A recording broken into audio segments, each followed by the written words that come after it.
بدشگونی لینا یہ بہت سارے معاشروں میں اور تہذیبوں میں مروج تھا اور اب بھی مروج ہے، لیکن اسلام نے اس کی نفی کی ہے۔ بدشگونی کیا ہے؟ کسی دن کو، کسی جگہ کو، کسی شخص کو منحوس خیال کرنا۔ بعض لوگ جانوروں کے بولنے سے بدشگونی لیتے ہیں کہ الو بول پڑا ہے تو یہ کام ہم نے نہیں کرنا، بلی نے راستہ کاٹ دیا ہے تو یہ کام ہم نے نہیں کرنا۔ اسی طرح بعض اشخاص کو منحوس خیال کیا جاتا ہے کہ بعض لوگ منحوس ہیں۔ عموماً بعض خاندانوں کے اندر کسی عورت کو منحوس خیال کر لیا جاتا ہے اور پورے خاندان کے لوگ اس کے بارے میں یہ رائے قائم کر لیتے ہیں کہ یہ منحوسہ ہے، اور یہ اگر صبح صبح اس سے ملاقات ہو گئی تو پھر سارا دن خراب گزرے گا۔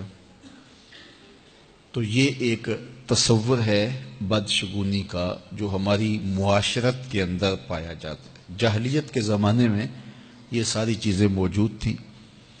آقا کریم علیہ السلام تشریف لائے تو آقا کریم علیہ السلام نے ان ساری چیزوں کی نفی کی اور اللہ پر توکل کرنا، اللہ پر بھروسہ کرنا سکھایا۔ علماء کی صحبت میں بیٹھنے والے لوگ کافی حد تک ان چیزوں سے بچے رہتے ہیں۔ عام لوگوں کی زندگیوں کے اندر یہ چیزیں موجود ہوتی ہیں۔ جاہل پیروں، ملنگوں اور یہ بنگیوں چرسیوں کے پاس بیٹھنے والے لوگوں کے اندر تو کوٹ کوٹ کے یہ ہندوانہ چیزیں رچی بسی ہوتی ہیں۔ اس لیے ہمیں شریعت بیضاء کے مطابق ہی اپنی زندگی گزارنی چاہیے اور اپنے نظریات شریعت سے ہی لینے چاہیے۔ اہل علم کی صحبت میں بیٹھنے سے نور ملتا ہے اور حقیقی رستہ نصیب ہوتا ہے۔ تو کسی کو منحوس قرار دے دینا یہ ہماری اپنی اختراع ہوتی ہے، ہمارا اپنا وسوسہ باطن ہوتا ہے۔ حضور نے ارشاد فرمایا ایک تو متعدی مرض نہیں ہے، اگر میں اس کے پاس بیٹھا تو یہ مرض مجھے اس سے لگ جائے گی۔ دوسری بات ارشاد فرمائی ولا حامتا، الو کا بولنا کوئی معنی نہیں رکھتا، اس کی آواز کوئی معنی نہیں رکھتی۔ تیسری بات فرمائی اور نہ ہی ستاروں کی کوئی تاثیر ہے کہ فلاں ستارے کا یہ اثر ہے۔ اقبال کہتا ہے یہ ستارے میری قسمت پر کیسے اثر انداز ہوں گے جو خود افلاک میں زار و زبوں گھوم رہے ہیں۔ وہ بعض کہتے ہیں ہاتھ کی لکیریں کام کرتی ہیں، جی یہ تیری ہاتھ میں فلاں چیز کی لکیر ہی نہیں ہے، فلاں کی لکیر ہی۔ وہ بیٹھے ہوتے ہیں نا فٹ پاتھ کے اوپر پروفیسر بابا جو قسمت کا حال بتاتے ہیں اور 10 روپے لیتے ہیں، تو وہ بتا رہے ہوتے ہیں تیری قسمت میں یہ ہے، تیری قسمت میں یہ ہے، تیری قسمت میں یہ ہے۔ وہ کسی نے کہا قسمت تو ان کی بھی ہوتی ہے جن کے ہاتھ بھی نہیں ہوتے۔ تو یہ لکیروں میں قسمت کو تلاش نہیں کیا جا سکتا۔ جب بچہ شکم مادر میں 120 دن کا ہوتا ہے، صحیح حدیث میں آتا ہے، فرشتہ اس کی عمر بھی لکھ جاتا ہے، اس کا رزق بھی لکھ جاتا ہے، اس کا شقی و سعید بھی ہونا لکھ جاتا ہے۔ لکھ دیا گیا، قلم اٹھا لیے گئے اور صحیفے خشک ہو گئے، اب کوئی نہیں لکھا جائے گا۔ تو جو شکم مادر میں لکھا گیا لکھا گیا۔ اور چوتھی بات اللہ کے محبوب نے فرمایا کہ سفر کچھ نہیں ہے۔ یعنی کچھ لوگ کہتے ہیں یہ جو سفر کا مہینہ ہے یہ بہت ہی سخت مہینہ ہوتا ہے اور ان دنوں کے اندر سفر نہیں کرنا چاہیے، ان دنوں کے اندر شادی نہیں کرنی چاہیے، ان دنوں کے اندر اگر شادی کی جائے تو وہ شادی کامیاب نہیں ہوتی، اس لیے کہ یہ مہینہ منحوس ہے۔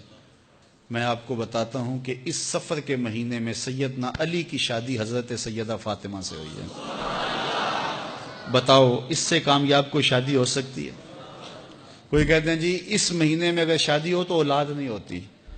حضرت علی اور سیدہ فاطمہ کی شادی ہوئی ہے، حسن اور حسین پیدا ہوئے ہیں، ایسے کوئی بیٹے تو لاؤ زمانے میں۔ حضرت زینب رضی اللہ تعالی عنہا اور حضور کی شادی ماہ صفر المظفر میں ہوئی ہے۔